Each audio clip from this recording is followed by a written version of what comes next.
Okey, so sekarang ni kalau tengok bahagian bawah nampak jelas tak? Okey, nampak Okey. Dekat bahagian bawah ni sikit tengok ada lah wire-wire ni, tapi sikit tak nak usik. Ni ada satu dia dah potong dah, bukan sikit usik ni ada penyambungan. Aduh, tak bagus tau kerja-kerja macam ni. Ni takut ni ada api, boleh spark ni, silap ni ada keluar satu urat dua urat ni. Bahaya ni, tak boleh ni. Boleh cik?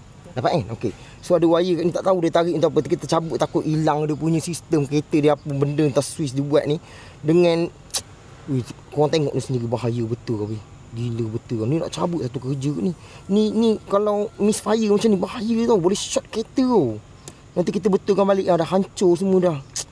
Tak tahu tarik benda. Jangan main macam ni bang. Kena buat elok-elok. Ni touching kiri kanan tak boleh terbakar ni. Panas wire ni tau. Fuse box ni boleh terbakar ni guys. Nanti korang tengok dekat bahagian bawah sikit letak penyambungan wire cantik sikit. Okey, yang atas kali ni, ini adalah starter relay. Macam contoh kereta ni dia boleh start, cuma dia tak nak hidup. Bermakna sekarang